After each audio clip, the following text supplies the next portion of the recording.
이 동영상은 좀 길어지면 두 개로 나눠서 올리겠습니다.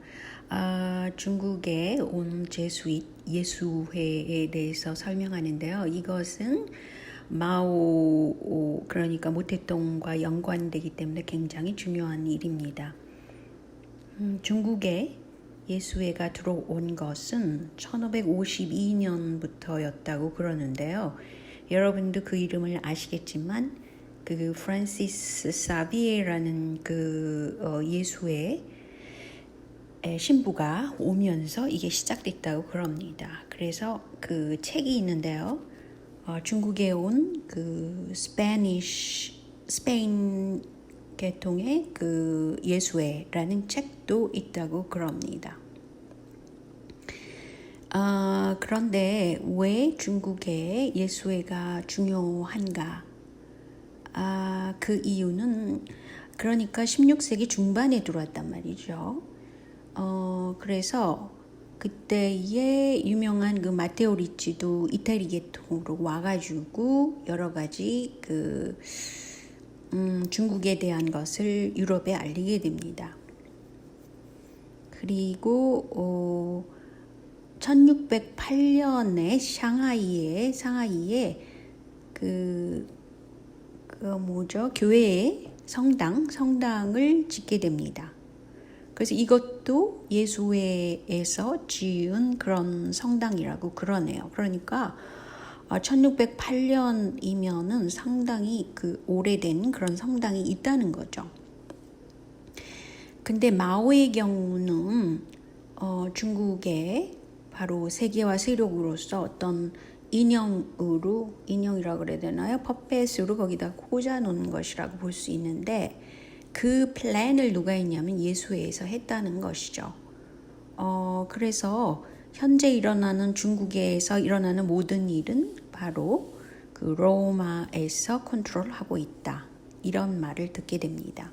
근데 마오는 지난번 제가 동영상 하나 올린 거에서도 보시겠지만 중국에 있는 예일 계통대학과 그리고 그 유명한 스컬 앤 본즈 부시 일가가 관여한 그런 대학 동아리 같은 거죠. 그래서 아버지 부시가 왜 중국에 가서 무슨 영사급으로 있었잖아요. 그런데 그때의 신세계 질서를 얘기를 하게 되는 것입니다. 굉장히 오래된 역사를 가지고 있는 것이죠. 그런데 문제는 이분들이 해놓은 일을 보면 그 20세기를 완전히 피로 물드는 전쟁과 피해 그런 역사를 가지게 된다는데 문제가 있습니다. 근데 여러분 이상하게 생각하실지 몰라도 그 스칼렛 본즈가 어떻게 미국에서 그렇게 들어왔을까라고 생각하시는 분도 있겠지만 이 마오가 미국 내 클로넬 그러면 대위 정도 되나요? 그랑 같이 이렇게 사진을 찍은 것도 있고 그 교류가 있었다는 거예요. 그런데 그 마오는 무엇보다도 그 중국을 디스트로이 해버려야만 한다. 그리고 다시 재건을 해야 된다라는 것을 1920년대에 이미 언급을 했다고 그래요. 그래서 무엇보다도 그는 예수회한테 충성을 맹세했다고 그러는데요. 이것은 스탈린이 그랬던 것과 같다 그럽니다. 즉 스탈린의 혁명도 예수회의 작품이라는 것이죠. 그래서 예수회를 자꾸 악마 숭배의 그런 쪽이다라고 얘기하시는 분들은 이런 걸 얘기를 하고 있습니다. 그래서 결국은 새롭게 형성된 중공은 예수회의 지배를 받게 됐고 특별히 예수회는 또한 로마 카톨릭의 말타의 기사단이라는 게 있대요. KOM이라고 말하는 그 사람들이 은행가라고 그럽니다. 그래서 월가에서 날라온 이런 그 말타의 기사단과 합류를 하게 된다는 것이죠. 그래서 뭐 무역도 하게 되고 뭐 여러 가지 그 교육 관계를 하게 되는데요. 이것은 그 볼셰비키가 일으킨 그 러시아 혁명에도 그 예수회가 관여를 했다고 그럽니다. 특히 그 바티칸의 은행가들과 연관돼서 러시아 혁명도 일으켰다는 것이죠. 그때가 1917년이었습니다. 그런데 마오는 사실은 아버지가 너무 엄격한 사람이었어요. 그러니까 집안은 조금 사는 집안이었는데 아버지가 너무 엄격해서 굉장히 그 불화 관계가 있었다고 그럽니다. 그런데 어머니는 그 불교 신자로 굉장히 자애로운 사람이었는데 그때 그 웬 씨가 등장하게 되는데 이게 문재인과 같다라고 볼 수 있는 그 문 씨라는 거죠. 그런데 고대의 중국을 보면은요, 그 북쪽과 동쪽에는 동이족이 굉장히 많이 있었어요. 그래서 어떤 그런 혈족 관계가 그래서 형성됐는지도 모르죠. 아무튼 그런 그 혈족 관계가 이루어집니다. 그런데 1911년 마오는 중학교를 다녔는데 그 후에 그 예일 대학과 연관이 되게 돼요. 그래서 스칼렛 먼스가 여기 나타나게 되고요. 이 학교 선생들은 1903년이니까 굉장히 일찍 그 중국에 들어오게 되는 겁니다. 저도 이거 보고 깜짝 놀랐습니다.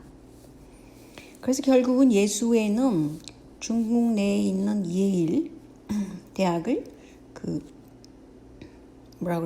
조직 관리를 하게 된다는 거죠. 그리고 스칼렛 본즈도 여기 같이 들어와서 그 컨트롤을 하게 된다는 것이죠. 이런 거 보면 너무너무 흥미로운 것 같아요. 그래서 이 마오라는 인물은 굉장히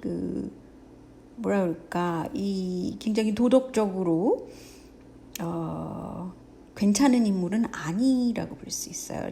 그냥 단지 예수회에서 적당히 컨트롤하기 좋은 그런 인형에 불과했다. 그렇게 얘기를 합니다. 그래서 이게 청나라와 그 일본이 간에 샹하이 조약을 맺은 게 1903년이었다고 그럽니다. 그때와 또 연관이 좀 돼 있어요.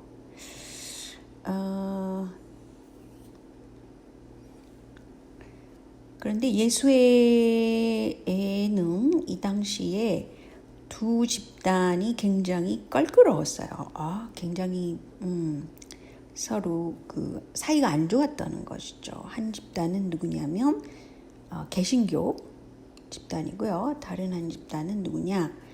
가톨릭 내에서도 그 예수회가 아닌 그런 집단이 있었다고 그래요. 그런 이 두 집단과 알력 관계가 있었다고 그럽니다. 그런데 마오라는 인물은 상당히 도덕적이지 않고 그리고 그 프리드리 폴센이라는 사람이 주입시켜준 그런 생각에 굉장히 거기 먹혀 들어갔어요. 그래서 목적을 위해서는 뭐든지 해도 된다라는 결과론적인 생각을 하게 되는 것입니다. 이것은 곧 예수회의 핵심 생각이기도 합니다. 그래서 많은 사람을 죽이게도 돼요, 나중에. 근데 마오 자체는 그 소아성애자였다고 그러고요. 굉장히 그 성적으로 중독된 그런 인물이라고 그래요. 그래서 네 번째 그 마누라가 이분이 장징 뭐라고 그러죠. 그런데 그 사람이 얘기를 그런 식으로 했다 그럽니다. 그러니까 마오는 굉장히 소아성애자다 뭐 이런 식으로. 근데 마누라를 4명을 뒀었는데 다 이제 퇴치되고 근데 제가 놀라운 거는 자식이 10명 정도 있었다고 해요. 그런데도 그런 어떤 사랑하는 그런 관계가 아닌 자식 사랑도 없었다는 겁니다. 그래서 그의 부인들이 굉장히 그 화를 냈다고 그래요.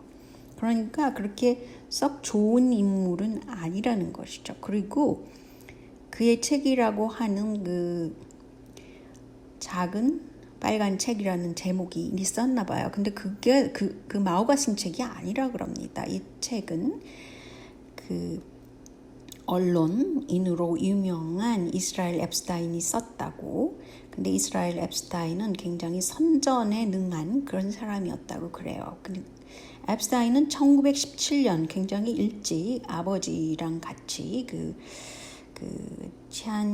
텐진인 것 같은데 거기 자리를 하게 되는데 앱스타인 자체가 러시아의 그런 어떤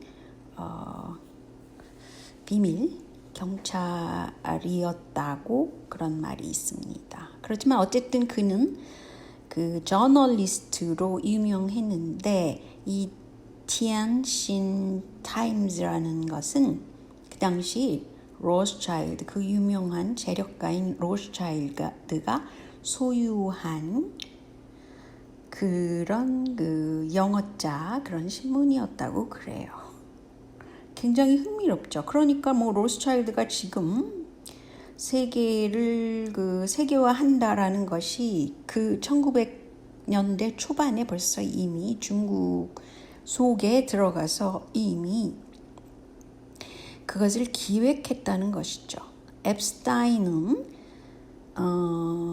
굉장히 드물게 그 중국 공산당 회원의 당원이었다고 그러는데요. 외국 사람으로는 굉장히 드물겠죠.